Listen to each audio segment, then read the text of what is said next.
Palácio de Belém. Hoje foi também dia de encontro no Ministério das Finanças entre os sindicatos da função pública e o Ministro das Finanças, juntamente com o Secretário de Estado. O tema dominante foram os cortes ontem anunciados por Passos Coelho.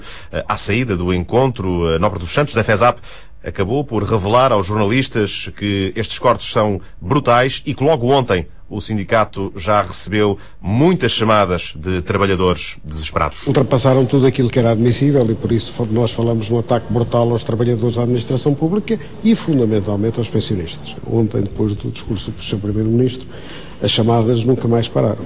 As pessoas estavam indignadíssimas, nomeadamente, como eu já lhe disse, os pensionistas e aqueles mais baixos os salários. Porque quando se fala numa pessoa que recebe 800 euros de salário, 700 euros, 600 euros de salário e abaixo disso, é evidente que as pessoas não percebem porque é que lhes foram ao bolso. Como é que eles vão fazer? Aqueles que têm casas para pagar, que têm carros para pagar, que têm satisfazer grandes necessidades. E nós temos que dar corpo a este descontentamento e a esta indignação que existe nas pessoas. E nós iremos fazê-lo, certamente.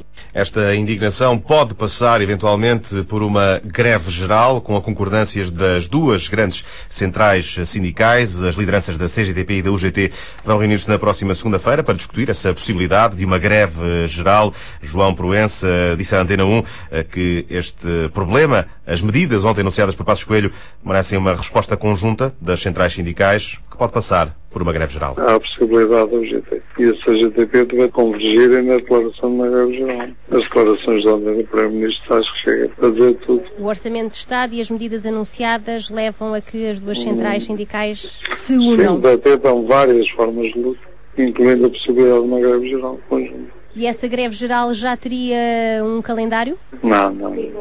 Mas ainda será este ano? Não sei.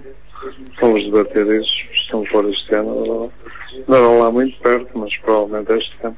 Portanto, terá que haver várias formas de luta, estão a possibilidade também de uma greve geral, mas várias formas de luta, não vamos só assistir a greve geral. Esta é uma possibilidade que se coloca, greve geral, a ser decidida entre as duas centrais sindicais que têm reunião marcada para a próxima segunda-feira. Uma reunião para acertar estratégias de contestação às medidas anunciadas ontem por Pedro Passos Coelho. Medidas que o Bispo das Forças Armadas lamenta. Dom Januário Turgal Ferreira, entrevistado pela RTP, diz, por exemplo, que o Governo deve explicar melhor às pessoas o que está a fazer e que não é patriótico estar de joelhos e aceitar tudo o que nos dizem. Eu pergunto se é para isto que as pessoas querem usar o advérbio patrioticamente ao serviço de um povo. O patriotismo não é estar de joelhos diante dos fundamentalistas, e torno a dizer, digo isto com toda a tranquilidade, não é estar de joelhos enquanto fundamentalistas diante de gente que nos impõe um conjunto de direções. Não há diálogo. Não poderá haver uma renegociação da dívida de um dia para o outro, sem pedagogia, sem cuidado, sem dizer de onde é que vem, paga e não, peço desculpa, e não bufas.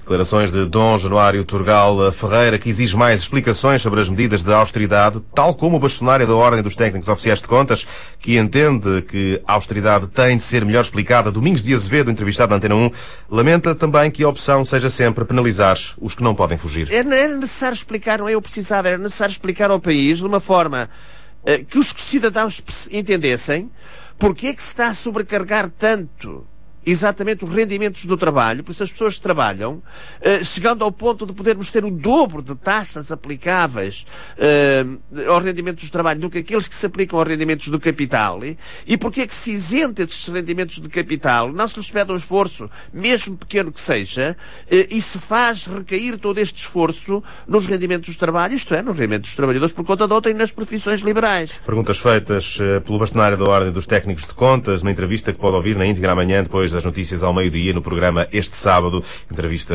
conduzida pela jornalista Rosário Lira. E na contestação às medidas